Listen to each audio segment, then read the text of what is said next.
कहीं आप उन लोगों में से तो नहीं जो अपने राज खोलने लगते हैं, जो भावनात्मक आवेग में आकर अपनी जो छुपाने लायक बातें भी हैं वो किसी अन्य के समक्ष प्रकट करने लगते हैं। नमस्कार, मैं हूं रामचंद्र आमेटा और आज इस वीडियो के अंदर मैं आपको आपकी जन्म कुंडली के अष्टम भाव का महत्व और आपके जीवन की उस नीति को बताने की कोशिश करूंगा, जोड़कर कि कैसे आप एक मजबूत व्यक्तित्व को धारण कर सकते हो जिसके अंदर कोई सेंध ना लगा सके। इसे समझने के लिए आप एक उदाहरण समझिए।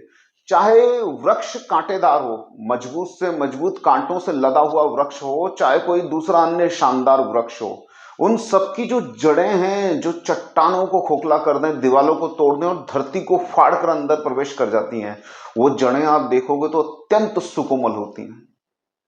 उनको स्पर्श से भी सुकोमलता का एहसास होने लगता है। तो ये जो जड़ें हैं किसी में भी जब प्रविष्ट होती हैं तो उसका निश्चित रूप से शोषण करती हैं। तो ये जो जड़ें हैं, ये जड़ें दिखती नहीं है, ये जड़ें हैं सामने वाले के वो सकारात्मक पॉजिटिव भाव जो आपकी भाव के साथ कुछ समय के लिए मेल खाने लगते हैं। वो अदर की संवेदनाएं जो आपकी संवेदनाओं से जुड़कर आपको उनके प्रति विश्वास करने योग्य बनाने लगती हैं। आप उन पर विश्वास करने लगते हो और धीरे धीरे वो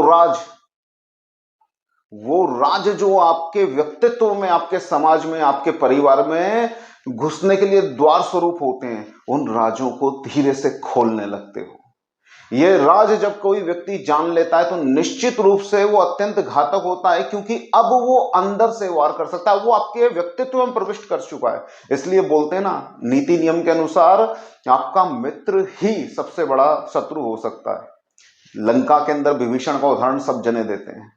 तो अपने व्यक्तित्व के जो वो द्वार हैं, जो भी आपके जीवन के प्रति रणनीति है, चाहे वो सुखमय आपके भाव हो, चाहे वो दुखमय आपके भाव हो, वो जो राज रूप में आप सोचते हो किसी व्यक्ति को नहीं बताना है, अगर वो किसी तीसरे तक नहीं पहुंचना चाहिए तो याद रखिए वो आपके मुख से दूसरे तक भी नहीं पहुंचना चाहिए, भले ही वो कितना ही आपका हितैषी दिखता हो। तो कुंडली के अंदर ये भाव कहाँ है जहां से आपके राज देखे जाते हैं? इसको समझने के लिए आप एक और बात को समझिए। जो राज हैं, जो आपके सीक्रेट्स हैं, चाहे वो आपकी रणनीति हो, चाहे सुख और दुख से भरे आपके जीवन के अनुभव हो, जो किसी अन्य को बताने से आपको नुकसान हो सकता है, ये जो सब चीजें हैं वो देखी जाती हैं आपकी जन्म पत्रिका के अंदर अष्टम भाव से। और देखिए विशेषता देखिए उस अष्टम भाव की, या विशेषता देखिए आपकी उस जन्म कुंडली की। वह अष्टम भाव रिप्रेजेंट करता है आपकी आयु को भी। वहां जहां से आपका गुप्त धन देखा जाता है। गुप्त धन का मतलब क्या है? ये सब आपका गुप्त धन ही है जो आपने अपने मन के अंदर रिवेंज पाल रखा है, वो जो आपने अपने मन के अंदर कोई प्लानिंग पाल रखी है, वो जो आपने अपने अंदर मन के अंदर कोई आग को जन्म दे रखा है कि मुझे जीवन में ये करके दिखाना और ये मेरी प्लानिंग और इस तरह का मेरा डेडिकेशन है। वो जब सब कुछ आपने रखा हुआ है वही आपका एक्चुअल गुप्त धन है। लेकिन जब आप उस गुप्त धन को ओपन कर देते हो, उसको नुकसान पहुंचाने लगते हो, उसको खर्च करने लगते हो, तो यही गुप्त धन वाला भाव आपकी आयु को भी रिप्रेजेंट करता है और वो उसको धीरे धीरे कम करने लगता है। तो be aware of this quote. किसी भी कीमत पर जो राज आपको तीसरे व्यक्ति तक नहीं पहुंचाने हैं, वो आपके मुख से कभी दूसरे व्यक्ति तक भी नहीं पहुंचने चाहिए।